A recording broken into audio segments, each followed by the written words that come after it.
हर दिन के साथ रूस यूक्रेन के बीच जारी जंग और ज्यादा मुश्किल होती जा रही है। इस हालात में ऐसे लोगों के सामने बड़ा संकट खड़ा हो गया है जो दूसरे देशों से हैं और किसी वजह से यूक्रेन में रह रहे हैं। उन लोगों के लिए यूक्रेन से निकलकर अपने देश पहुंचना आसान नहीं है क्योंकि यूक्रेन का एयर स्पेस बंद है।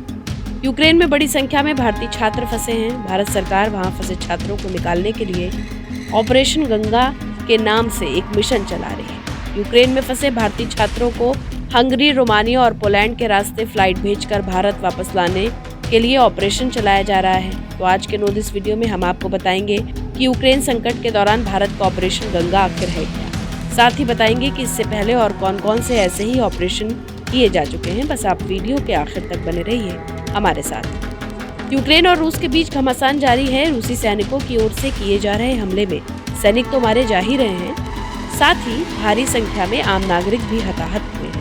भारत सरकार अपने नागरिकों को वहां से सुरक्षित निकालने के लिए ऑपरेशन गंगा चला रही है। यूक्रेन संकट के समय लॉन्च ऑपरेशन का नाम सरकार ने ऑपरेशन गंगा ही क्यों चुना, इसका संकेत रेल मंत्री पीयूष गोयल के एक ट्वीट से मिला है। जब यूक्रेन से भारतीय छात्रों को लेकर पहली फ्लाइट दिल्ली पहुंची तो अगवानी के लिए गोयल खुद मौजूद थे। Today the Honorable Prime Minister spoke to the Ukrainian President also and requested him to keep all Indians safe and secure, to provide safe passage to all your colleagues who are still there.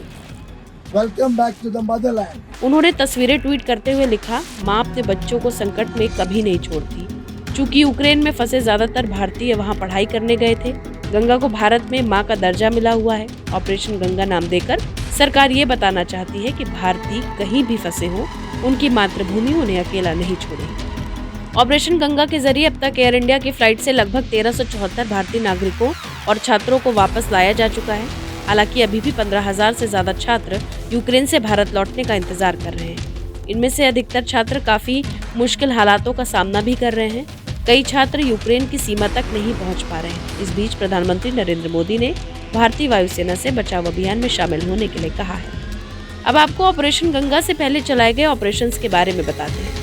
दरअसल इससे पहले भी कई आपदाओं में विदेशी धरती पर फंसे हिंदुस्तानियों को सुरक्षित लाने के लिए कई अभियानों की शुरुआत की जा चुकी है।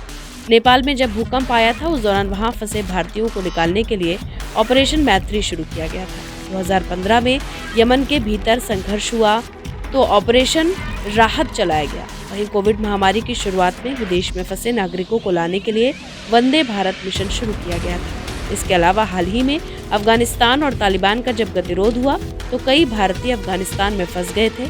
उस वक्त भी भारत सरकार की ओर से ऑपरेशन चलाया गया था, जिसमें अफगानिस्तान से कई भारतीयों को भारत लाया गया और इस ऑपरेशन को ऑपरेशन देवशक्ति नाम दिया गया था। यूक्रेन से अपनों को लाने में दूसरे देशों की तुलना में भारत सबसे ज्यादा एक्टिव है।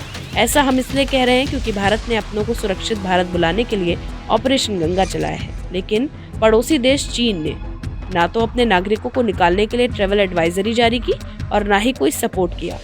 अमेरिका का हाल तो ऐसा है कि उसने अपने नागरिकों को निकालने में असमर्थता जताते हुए हाथ खड़े कर दिए हैं। वहीं ब्रिटेन और जर्मनी ने साफ कर दिया है कि वो अपने नागरिकों को निकालने की स्थिति में नहीं है। लेकिन कीव में भारतीय दूतावास अब भी काम कर रहा है, जबकि ब्रिटिश दूतावास को दूसरी जगह शिफ्ट कर दिया गया है और जर्मनी एम्बेसी बंद हो गई है।